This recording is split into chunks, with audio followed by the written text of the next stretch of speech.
ಬೀದರ್ನ ಕಮಲನಗರ ತಾಲೂಕಿನ ದಾಬಕ ಗ್ರಾಮದಲ್ಲಿ ಕಾಮಗಾರಿ ನಡೀತಾ ಇದೆ. ರಸ್ತೆ ಕಾಮಗಾರಿ ನಡೀತಾ ಇದ್ದು ಗ್ರಾಮಕ್ಕೆ ಶಾಸಕರಾದ ಪ್ರಭು ಬಿ ಚೌಹಾಣ್ ದಿಢೀರ್ ಭೇಟಿ ನೀಡಿ ಕಾಮಗಾರಿಯ ಗುಣಮಟ್ಟ ಪರಿಶೀಲಿಸಿದ್ರು. ಕಾಮಗಾರಿ ಗುಣಮಟ್ಟದ ಬಗ್ಗೆ ಸ್ಥಳೀಯರಿಂದಲೂ ಮಾಹಿತಿಯನ್ನ ಪಡೆದುಕೊಂಡ್ರು. ನಂತರ ಗುತ್ತಿಗೆದಾರರಿಗೆ ರಸ್ತೆ ಗುಣಮಟ್ಟ ಕಾಪಾಡುವಂತೆ ಸೂಚನೆ ನೀಡಿದ್ರು. ಡಾಂಬರೀಕರಣ, ಕ್ಯೂರಿಂಗ್ ಸರಿಯಾಗಿ ಆಗಬೇಕು. ರಸ್ತೆಯ ಬಗ್ಗೆ ಜನರಿಂದ ಯಾವುದೇ ರೀತಿಯ ದೂರುಗಳು ಬಾರದ ಹಾಗೆ ಅಚ್ಚುಕಟ್ಟಾಗಿ ಕೆಲಸ ಮಾಡಬೇಕು. ಕಳಪೆ ಕಾಮಗಾರಿ ಕೈಗೊಂಡ್ರೆ ಕ್ರಮ ಕೈಗೊಳ್ತೇವೆ ಎಂದು ಶಾಸಕ ಪ್ರಭು ವಿ ಚೌಹಾಣ್ ಎಚ್ಚರಿಸಿದರು.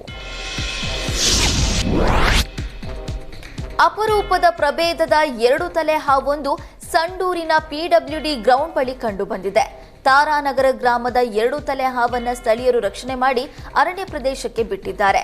ಮೈಯೆಲ್ಲ ವಿಷ ಇರುವ ಮತ್ತು 2 ತಲೆ ಇರುವ ಈ ಹಾವಿಗೆ ವಿದೇಶಿ ಮಾರುಕಟ್ಟೆಯಲ್ಲಿ ಭಾರೀ ಬೆಲೆ ಇದೆ. ಅಲ್ಲದೆ ವಾಮಾಚಾರ ಮಾಡುವವರು ಇದನ್ನು ದುರ್ಬಳಕೆ ಮಾಡಿಕೊಂಡು ಜನರಿಗೆ ವಂಚನೆ ಮಾಡುತ್ತಿದ್ದಾರೆ.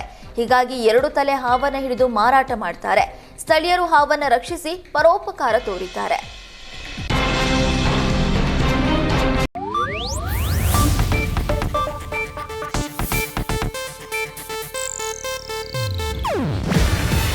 ಇದು ಏಷ್ಯಾನೆಟ್ ನ್ಯೂಸ್ ನೆಟ್ವರ್ಕ್ ಪ್ರಸ್ತುತಿ.